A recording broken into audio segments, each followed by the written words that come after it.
Okay, so get this.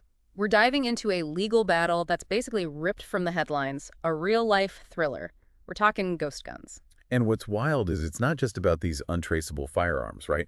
We're talking about how the heck do you even define a firearm Hmm. in a time when you can basically order up blueprints online? It's crazy. Totally. We've got 3D printers, online marketplaces. It's a whole new world, and that's what makes this case so important. So, for this deep dive, we're wading through a mountain of legal stuff. We're talking briefs from a Supreme Court case, Merrick Garland v. Jennifer Vanderstock. Plus, we've got arguments, the U.S. Code, even ATF letters about gun parts. It's a lot. Yeah, it's a real puzzle. We're trying to figure out what this all means for, well, everything gun control. People who make guns at home, the whole nine yards. It's a big deal. Let's start with the basics. Ghost guns, what are we even talking about? Imagine a gun, but like a phantom. Build at home, keys together, no serial number, nothing to track it. And that's what makes them attractive to certain folks, right? People who maybe can't pass a background check, maybe don't want the government knowing what they're packing. It's a recipe for, well, some would say trouble. Exactly. And that's where the ATF comes in, guns blazing, with a new rule that's shaking things up. They're saying, hold on, those kits, those half-built receivers, that's the heart of the gun. Those count as firearms now. It's like, when does a cake become a cake, right? Is it the batter? Or is it the finished product? They're trying to draw a line in the sand. And they've got this thing called the critical machining test. Trying to figure out, like, at what point does a chunk of metal become, legally speaking, a firearm? It's complicated. All right, so let's hear both sides. The government, they're all about public safety, right? They're saying, hey, this new rule is essential. It shuts down a loophole. Right. They're saying people are dodging background checks, getting their hands on untraceable weapons. They want to keep guns out of the wrong hands, plain and simple. Exactly. And their argument about these kits being readily converted, that's a big one.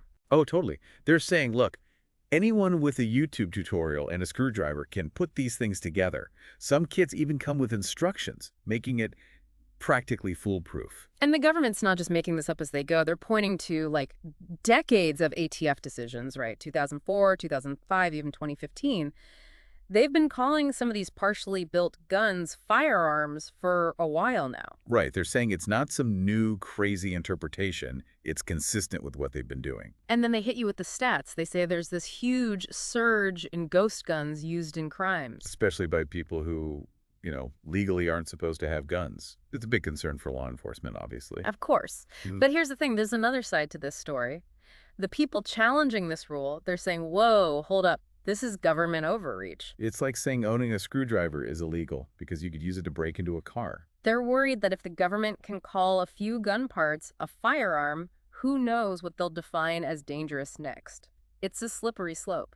Right. They're clinging to the way firearm was defined in the Gun Control Act back in 1968. They're saying back then, firearm meant a working gun, a finished receiver. It wasn't just any random part that could maybe one day be part of a gun. Exactly. A box of screws isn't a loaded gun. They're saying the ATF is going way too far. And they're not backing down on the readily convertible thing either. They're saying, sure, you can modify existing guns. The law even talks about starter pistols. But building a whole new gun from a box of parts, that's different. Okay, so you've got this battle of interpretations, but here's where it gets really interesting about it. They're saying this throws a wrench in the entire gun industry. It's not just about people tinkering in their garages anymore. It's a good point. Think about it. Some small business owner just selling gun parts, totally legit, for years. Now they're looking at criminal charges because, oh, surprise, the ATF says some of their inventory is suddenly firearms. It's nuts. Yeah, talk about a curveball. These businesses are freaking out. They're saying it'll scare away investors, kill innovation. I mean, the whole industry is on edge. And it goes way beyond the legal stuff, right? This whole thing is a powder keg. Mm-hmm. Who gets to decide what our rights are, especially when technology is changing so fast? Exactly. I mean, if the government can just redefine firearm to mean like a pile of parts, where does it stop? What's next? Right. And that's where the historical angle gets really juicy. These guys challenging the rule, they're bringing up this whole American tradition of making your own guns. Like way back in the day, 1700s even. Back when it wasn't just legal, it was practically patriotic, right? Like, grab your musket you built yourself. We're going to go fight for freedom. It's a powerful image. Oh, totally. And they're saying, look at what's happening now. The government is basically criminalizing something that's been part of America since, like, forever. Okay, but let's be real. There's another side to this coin. Gun violence is a huge problem. And the government, they're looking at the numbers, they're seeing these ghost guns popping up at crime scenes. Yeah, they're under a lot of pressure to do something, anything. And this rule, right or wrong, it's their attempt to plug the leak. But their critics are saying, hold up, this isn't the way to do it. They're saying criminals, by definition, don't play by the rules. So even if you regulate these kits, they'll just find another way. It always comes back to that, doesn't it? How effective is gun control, really? And that brings us to the main event. The Supreme Court hears this case. You've got these justices grilling both sides, trying to find the truth. Like a legal boxing match, right? And they keep coming back to this phrase, readily convertible. They're hammering the government, asking, are you sure, really sure, that this is what Congress had in mind? One justice even brought up starter pistols. The law actually mentions them, right, as something that can be readily converted.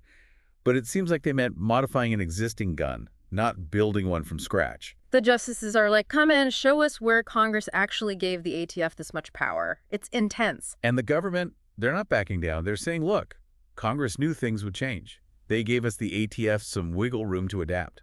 Okay, so both sides have some good points. So where does that leave us? Honestly, stuck in the mud. The law itself is kind of vague, which is why everyone's fighting over what it means. Even the justices, they're admitting it's tough to apply a law written decades ago to this crazy new technology. It's like trying to put a square block in a round hole. The law hasn't caught up to the world we live in now. And all this uncertainty.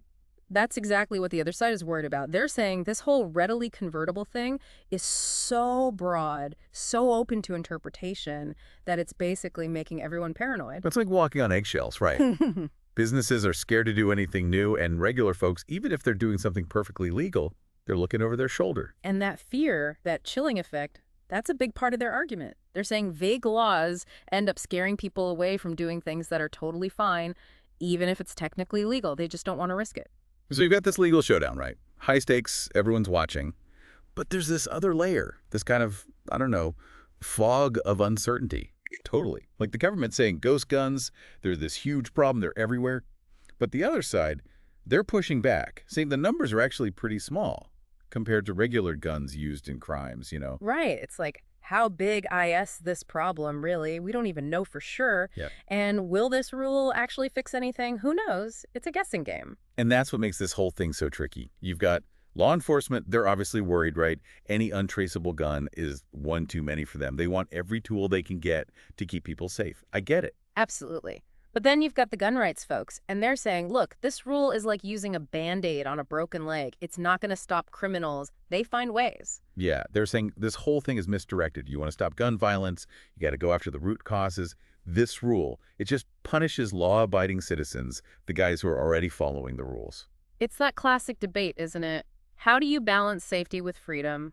Where do you even draw the line? It's tough. This case, this whole ghost gun thing, it's like a microcosm of this bigger question. It's about our relationship with guns, with technology, with the government. It's deep. It really makes you think, right? There aren't any easy answers here. This isn't just lawyers arguing about words on paper. This is about our values, our fears, the kind of country we want to live in. It's a lot. And it's not going away anytime soon. No matter how the Supreme Court rules, this debate, it's going to keep going. This is just one battle in a much bigger war. So as we wrap up this deep dive, we want to leave you with this. Imagine you're in charge. You get to define firearm. What's your definition? How do you strike that balance, keeping people safe but also respecting their freedom? It's a tough one, but it's a question worth asking ourselves. Because this isn't just about guns, it's about who we are.